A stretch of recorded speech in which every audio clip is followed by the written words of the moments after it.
Let's crack on then. So, ladies and gentlemen, welcome to another edition of the RGM Experience podcast, where we delve into the grassroots music industry and beyond and find interesting people within it. So, today, ladies and gentlemen, we're here for another week, and I've got a special guest for you today, Freddie Halkon. Hi, mate. Hello, how we doing? Yeah, sound mate, you. Yeah, good, thanks, Carl. Doing well. Nice one. Yeah, nice one, mate. So I'm from your neck of the woods. I'm from Sheffield and that. Are you from down here yourself? Yes, I am. Yeah. From Yeah, a come from a village called Haxey, which is like on the other side of Doncaster. Oh, right. Okay. Do you know like Sam Shadell and that and Bang Bang Romeo, Yes, those kind of people yes, all yeah, along there? Yeah. yeah, There's a lot going yeah. on in My Doncaster at the girlfriend's minute. my It's very- girlfriend's dad is like the biggest fan of Bang Bang Romeo Oh, ever. no. Yeah.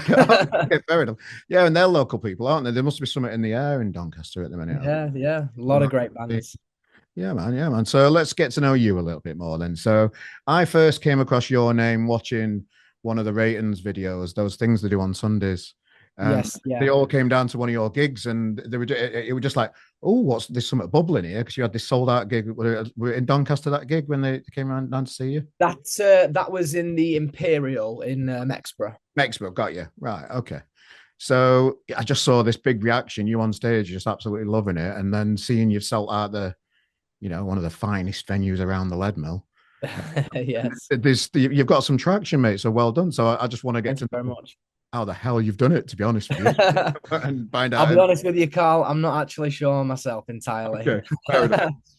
um, When people start having success and particularly selling out gigs and that kind of stuff, it is hard sometimes for the artist to pinpoint exactly what's happening. And when people look in, obviously, people get interested when they start seeing that kind of stuff, and it is difficult to put your finger on these type of things sometimes, isn't it? yeah, I mean, I can definitely trace it back to where everything changed, and that was, I Yeah. suppose, when I got involved in the first instance with the Raytons.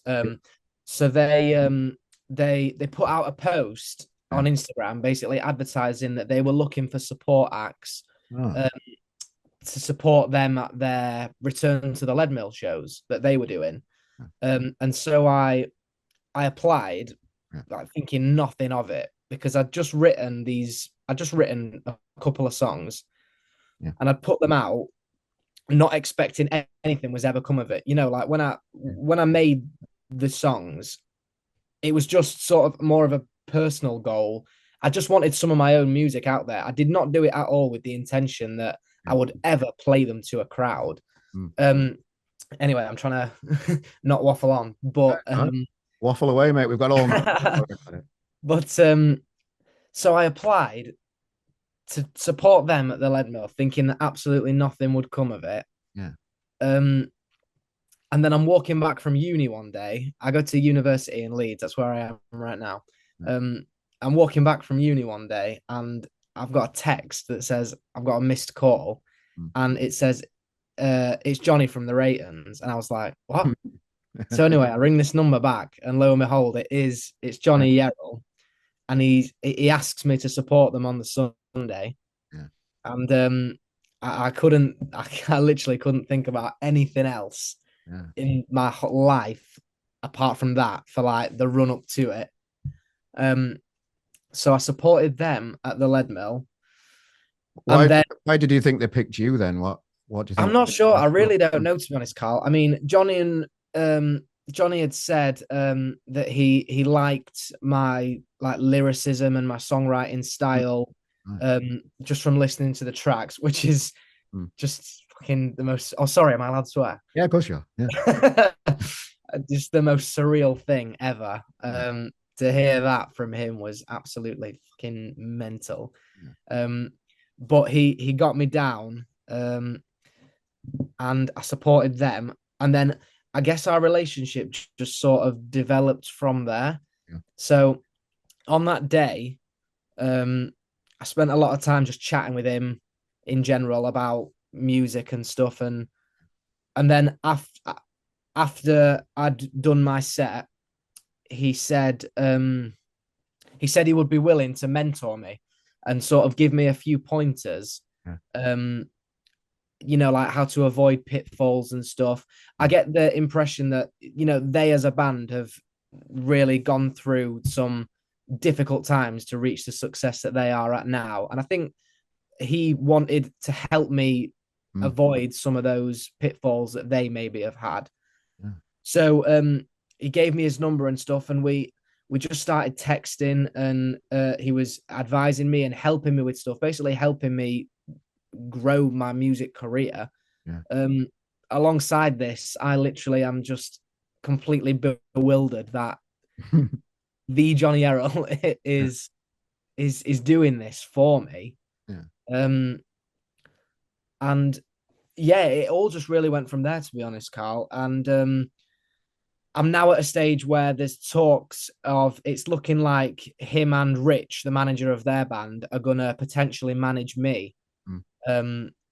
And they're going to manage me and see where we can basically take this. And Yeah. I don't think any of us really know where we want to take it. But yeah, it's just the way, it's so funny how things just Yeah. happen and the way that they work out. But that is where it all started. So Like, what I can't sit here and pretend that I've done everything, to get to those sold out shows and stuff. I owe my life to Johnny and Rich 100%. what was your relationship like with the Ratings before you applied for that gig? Were you just a fan, or just just Oh yeah, really massive, massive fan. And they're a massive influence on I feel my songwriting style as well and the Mm. kind of lyrics. They were a massive influence, and I had been a fan for a long time. Yeah. So it was just absolutely the most surreal thing ever when they asked me to support them, and then everything that has happened since. Just crazy. Well, what kind of advice did he give you then? What pitfalls did he say? Avoid them, avoid them, avoid them, avoid those bastards. They're no good. They're all right. What did he say to you? I mean, I can't really think of anything Yeah. specific. Just the general sort of stuff that I would not have known Yeah. to do. Even stuff down to he helps me with my social media posts and stuff, and Right. I think he's developed this kind of like show bible Mm. of music. He just seems to know um what to say, when to say it, and how to say it. To attract Yeah. a following. He really knows what he's talking about. Yeah. Well, I've seen, just to watch the journey of that band from starting to sell out the Lead Mill, moving on to Mm. Magna in Rotherham, then doing the fucking Sheffield Arena, and then doing Clifton Park, and just seeing how quick it can happen for people. But it only happens when you absolutely grind. And it looks like those lads have just Oh, 100%. grabbed it all by the bollocks and just ran with it, haven't they? 100%, 100%. They are grafters, big time. So when are you playing Sheffield Arena I don't know. I then? do not know. Hopefully, it's something that I can work towards. Yeah, definitely wonder. So let's rewind a little bit. So before you got into music yourself, and you said you weren't thinking of playing in front of people. How did you get the bug and realize that you've got a voice yourself and you've got a talent for songwriting? Really, when did that first start to manifest itself? It's weird actually, Carl, because none of my family, my mum, dad, Mm. siblings, grandparents, none of them are particularly musical. So I think sometimes people think like that I must get it must run in the family, but it definitely doesn't. Right. Because I mean, my mum's in a village choir, but that's about as Oh, there far as it's about as far as it goes. Yeah, I don't know, to be honest. From a very very young age, yeah. I was interested in learning an instrument and wanting to sing, perform. I think I just like the attention, to be Yeah, completely fair enough. honest. It's, um, it's okay to like it as well. It is, isn't yeah, I went to like me. I did like musical theatre, drama, for quite a long time. I thought I was more into like the acting side of things. it? Mm. Um, but I think as I've sort of grown up and got more into the music scene, I've realized that um, guitar and music is more what I would like to do. It's what I love doing. And I've been having guitar lessons since I was, a little boy, like 8, 9 years old. Mm. Yeah, I don't know. It just sort of all just happened. And how old are you as of today then? I'm 20. I've just turned 20. Just 20 years old. Wow, you've got the world at your feet. Does it feel like you've got the world at your feet? I don't know how better to ask that question. Well, I think it does, but definitely my mum and dad were telling me on my 20th birthday, like, oh, this is the end of your teenage years, Yeah. all downhill from here. I was like, fucking hell. Have have you got to start paying rent and shit now? Well, I'm not at home yet, but I'm living in Leeds in a uni Right. accommodation. But yeah, just trying to put it off as long as Yeah, possible. it's fair enough. I don't blame you. I don't blame you. So did you just like realize you had a voice in the shower type of thing, or was it musical type of stuff then, the acting and that kind of stuff? When did you realize you've got like a singing voice? And I mean, I don't know. I think some people will probably tell you that I don't. They'll probably tell okay, me. fair enough. But yeah, I don't know to be honest, Carl. Maybe in the shower, maybe. I, Not like my how it's some random karaoke thing with the lads or like that on holiday. Or No, nothing. Never, whatever. never done it like that. To be honest, I think I'd be. It's weird. I'd be more embarrassed to get up and do karaoke, I think, than literally like Yeah, play in front of 10,000 people. yeah, I'd be more embarrassed to do that. yeah, Yeah, I don't know. My mum used to sort of play me music at a very, very young age, and I loved the Arctic Monkeys. yeah, Absolutely loved the Arctic Monkeys. Literally, like the age of about 5. yeah. Um, so by like 7 years old, I was playing and singing their songs, and I actually did have singing lessons for a couple of years. Yeah. So that's maybe where it's come from. Maybe I was shit before then. I don't know. Yeah. So what made you have like lessons though? So if you didn't realize you had a voice, how did starting singing lessons, how did that develop? How did that happen? I think it was partly a bit of like, when you're young and your mum's just like, "Oh, you're gonna do this," and I was like, "Oh, all right." Okay, She's fair like, enough. "You're gonna do taekwondo. Yes. You're gonna have singing lessons." And Nice. yeah, she didn't force me by Yeah. any stretch of the imagination, but yeah, it was just something that I did, and I enjoyed doing. And then it reached a point where it was getting like a bit, like technical. Yeah. I'm not a massive fan of, like the theory side of music. I can't read music, or I'm not really interested in that kind of Yeah. stuff. I just like playing, singing what I know and love. That must be nice for your mum to like um I don't know, just give you different experiences and just give you the chance to find what you like doing. It sounds like a nice way of doing it, I suppose. Just give Yeah, you yeah. sending you down different little paths and giving you skills and Yeah, stuff. seeing which one stuck. Yeah, yeah, kind of Well, it thing. was definitely never any of the sporting ones, Carl. Okay, fair enough. I couldn't play a sport to save my life. Did they oh, what am I going to say? Oh yeah, they didn't buy you a drum kit then. They're not daft, are No, no. She's on they? about getting my sister drum lessons Oh right, potentially. okay. Right. Oh nice. I Okay. don't think she understands what that would entail. I know, I can imagine that'd be Sleepless nights. brilliant, brilliant. So you found this skill, you started writing songs, never thought that you'd play them in front of humans and that kind of stuff. Uh, Mm-mm. so the actual songwriting process itself, how do you go about creating songs yourself? Again, Carl, I actually don't really sort of know. I mean, Yeah. I haven't released many songs, um, but they just seem to sort of, if I try really, really hard to write one, it never happens. Yeah. I'll just hum something, or they just like fall from the sky. Yeah. Like normally the chorus first. Yeah. I remember for my reflection, I got the chorus first and then like wrote the verses afterwards. Um, but yeah, I don't really have an exact science or method. I kind of want to Yeah. find one though, because Mm. at this stage right now, I can't just be like, right, I'm going to write a song. You know what I mean? I have to Mm. be in the frame of mind. It's quite difficult. No, I can imagine. I've been in bands over the years, and songs are well when I've spoke, not particularly my experience, but when I've spoke to other artists and that kind of stuff, sometimes they can just fall out the sky in 10 minutes. sometimes they can be an absolute fucking ball ache. Sometimes they can be little riffs that you've been noodling about with for months and it just hasn't gone anywhere yet. It's different for everybody, isn't it? It is. It really is. And I mean, it makes it even harder that I write them all on my own. I mean, for my shows, I'm having like session musicians playing with me, Right. um, but with writing, producing, and stuff, it's all sort of me. It's me that does it, and so Yeah. that I've got no one to really bounce ideas off, other than my guitar teacher Nick, who I meet up with sort of weekly. We sometimes jam, and he produces all of my stuff for me.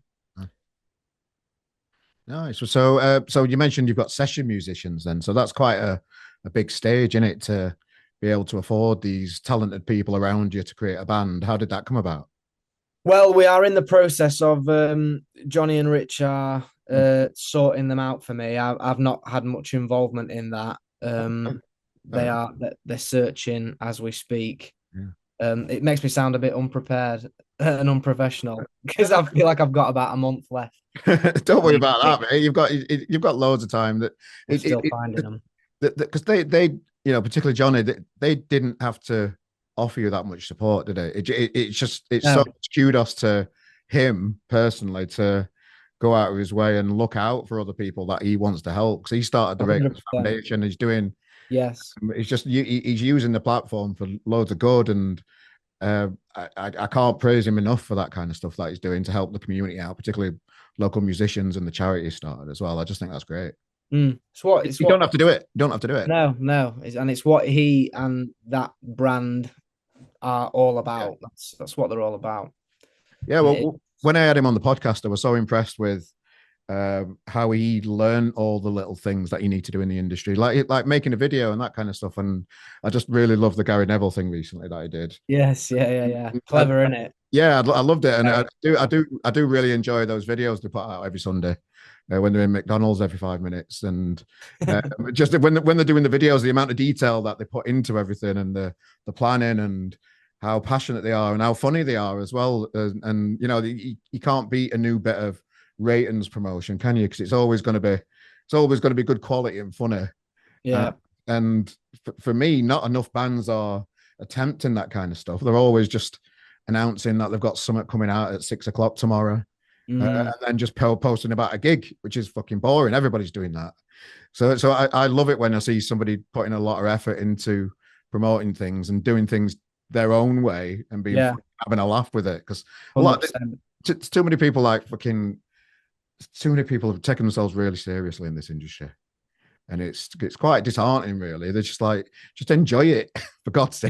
sake. It's an amazing place. It's an amazing industry to be in. Yeah, There's 100%. pitfalls and there's loads of great things, but just enjoy it, folks. Jesus. Yeah, definitely. I think it's all about trying to make yourself different and Yeah. appeal to the right kind of people. And like you say, Yeah. for them, that's by being funny and Mm. interesting and different. Yeah. So did you start selling gigs out quite quickly after supporting the ratings then at the Leadenhall gig? Is that Um, yeah. So the Imperial sold out, I think, in under 24 hours. wow?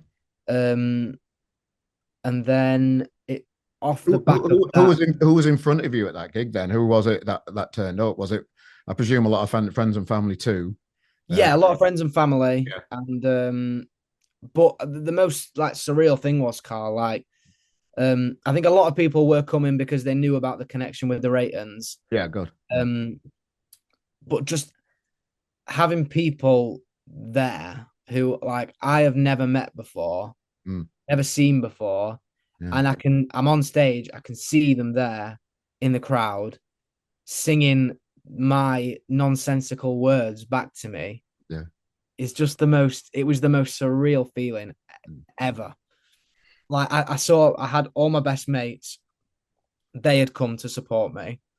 Um, but yeah, just seeing people who I had never seen before and that they'd shown up just to see me Yeah. was ridiculous. I just couldn't comprehend it. Absolutely crazy. I'm so grateful. How did you how do you come down from those type of experiences? Like your first sold out gig, how did you like Well, how did it manifest with you? pretty harshly. I feel like I was doing something the next day. Yeah. Um, I had a before I've done all this with my own songs. I've played a load of pub gigs. Like I play all the pubs Mm. around me, Doncaster, Mexborough, the Isle, Scunthorpe, those areas. Yeah. And I do like covers. I normally do covers gigs.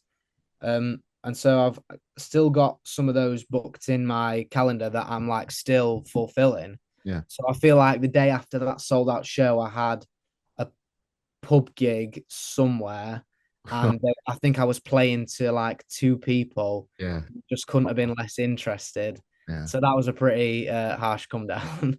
No, but yeah, it shows your commitment to having these things booked in and still honoring it. It's a good positive thing from you. It just means that you don't want to let anybody down, and that's No, if no. it's just a shit little pub gig, whatever. You still you still done it. I know you've had this fantastic gig the night before, but it just shows that you've got your head screwed on, that you didn't want to let anybody down, and just I'm off Yeah, now. I 100%. don't want to do this anymore. I absolutely hate having to let Yeah. people down, Carl. I hate it. And those pub gigs, they aren't shitty little. They're really well. They've been fundamental and they're so important Yeah. to me and how I've grown sort of as an artist up until this point. And I love doing them. I love doing them. And I mean, I think a lot of musicians will probably say that they don't like playing covers and they'd rather play their own stuff. But there's no better feeling than Mm. belting out "Don't Look Back in Anger" to a Yeah. pub full of people. Yeah, no, that says what I've like Sam Shadell. I've known Sam Shadell for over 10 years from over your way.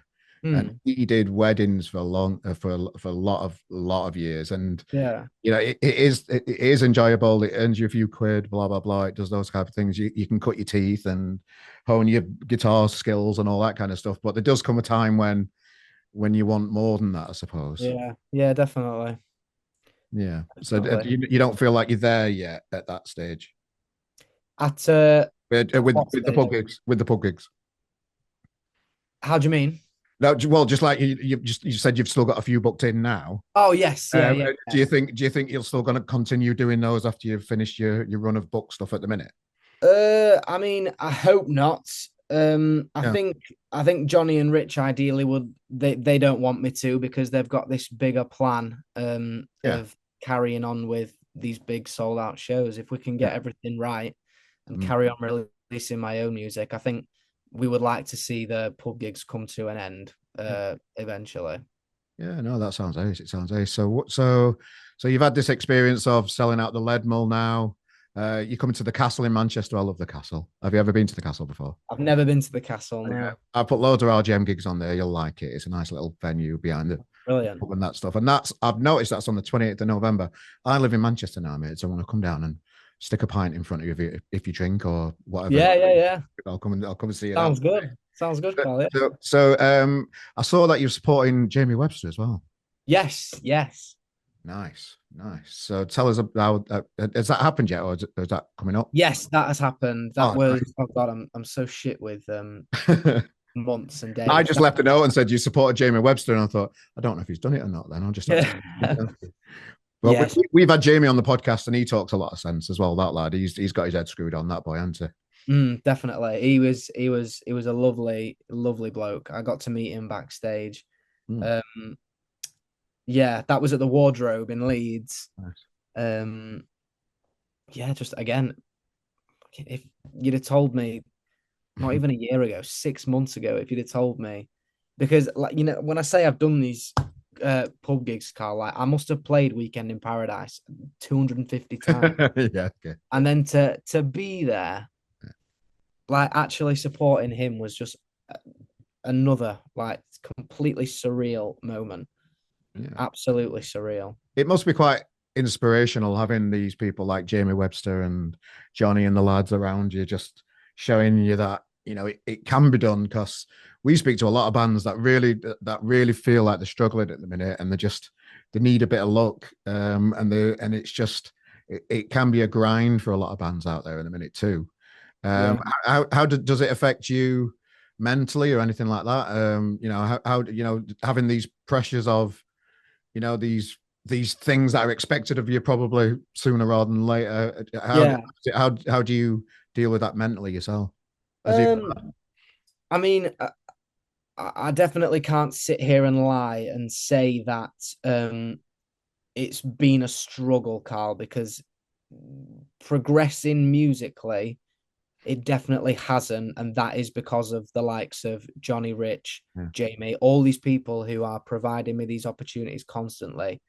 Um, so I can't sit here and say that I'm struggling yeah, necessarily uh, to grow yeah, um, because I'm getting so much help in that field. yeah. I suppose the where the stress and the pressure of it comes from is that I've just started my second year doing a law degree at the University of Leeds, and balancing now, just as things are starting to ramp up a bit, Yeah. balancing the two of those is quite difficult. Mm. It's getting ever increasingly more difficult as my degree is getting harder. And how long does that last for? So I've got probably about 2 more years Mm. roughly of my degree. Yeah. And then I can like fully attack this, but doing both is very difficult. I can imagine your parents are just like, you can do whatever you want, but just finish that law degree, son. Completely, Carl. Okay, yeah, it's fair enough. Yeah. Completely. There is absolutely there is no question that dropping out is not an option. But to be fair, I wouldn't want to drop out because Yeah, I've made it to this point, and yeah, if I can get my degree under my belt, then it'll be something else, another yeah. achievement, something I'll always have if I ever need to fall back on it. Mm. Um, yeah, definitely dropping out is not an option. No, I'd never even like. Don't make it sound like that's. I don't want it to sound like it's something that you should even consider. I just think just from speaking to you for this short period of time, I can tell. I can tell that you're ambitious. I can tell that you set yourself goals and you will achieve them. You've got a strong mindset. It feels like just from speaking to you for the last 20 minutes or so. Thank you very much. Yeah. Is that how's that sit with you as a character? Well, I've always been ambitious and wanted to, Mm. achieve. I suppose I feel like I've been told growing up nothing worth doing ever came easy, Yeah. and not to half-ass anything really, just Yeah. to give everything I've got, Yeah. Nice one. So whether how? that's music or Yeah. university. Yeah. No, I like it. I like it. So so will how will the law stuff suit the music stuff, and how does the music stuff suit the law stuff? I suppose is I don't know anything about law. I don't know where I'm going with this question, but I presume having a strong I education, think they will something complement like each other law. quite well, Yeah. hopefully. Yeah. I'm hoping I'll be able to. I pick some optional modules. I'm doing company law this year, and then I'm wanting to write my dissertation on music law, potentially copyright Mm. or something intellectual property that hopefully they will lend each other. Because obviously, I mentioned earlier about Johnny wanting me to avoid some of these pitfalls, Yeah. and I think bands as they grow maybe run the risk of making those pitfalls because they're not well informed I'm confident. about Yeah. not necessarily law but just Mm.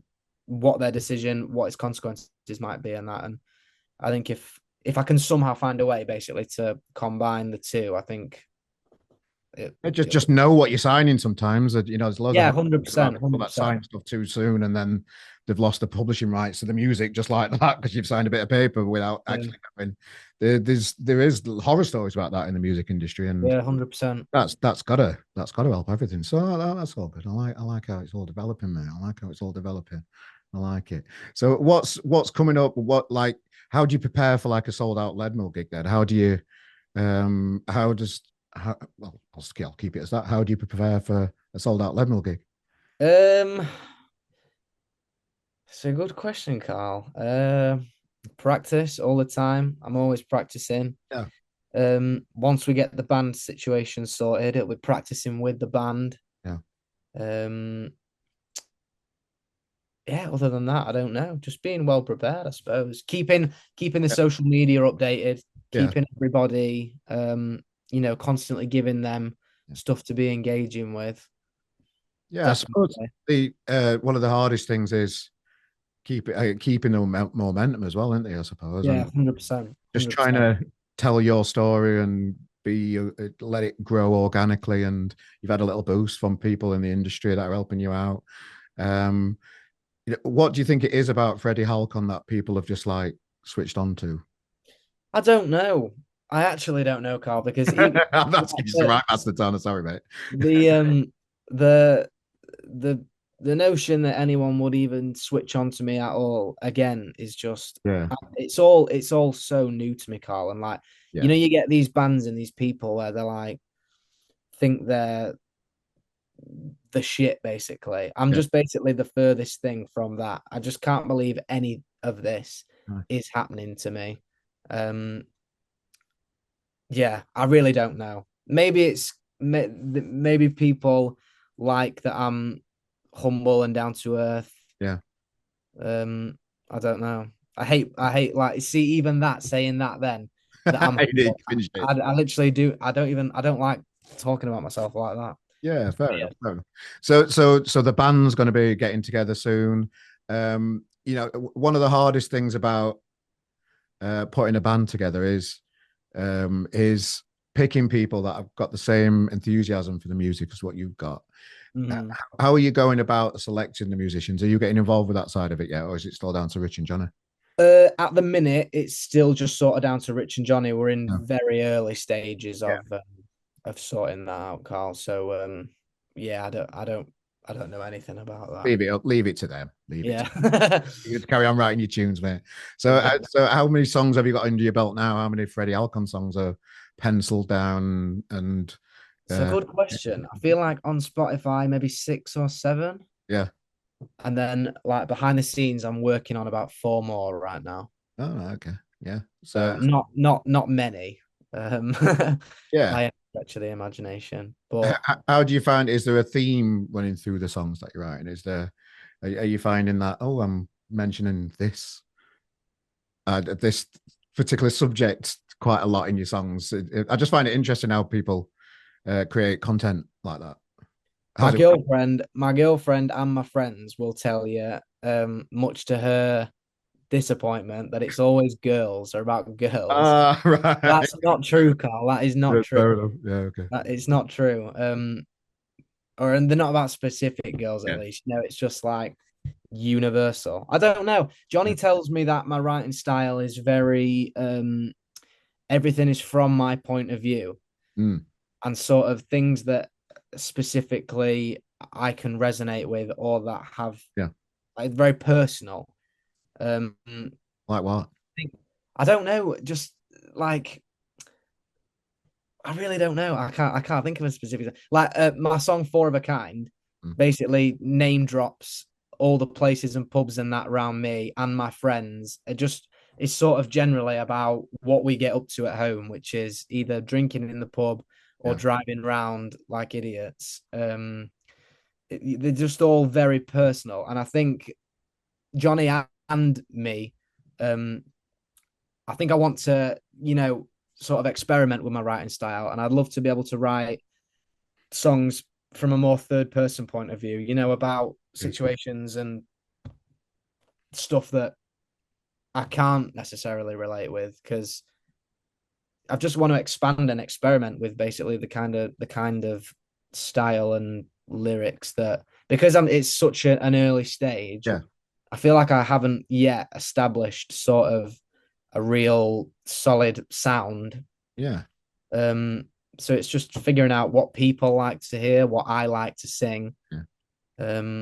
Yeah, it's all a bit of a learning journey. I don't think Hey, anyone really you, knows what's you're 20. I'm 46. I don't know what's going on. What's going on? It's just everything's just personal to yourself, and it just And like, is politics something that's interesting to you or anything like Jamie Webster's quite political and that kind of stuff. Do you see?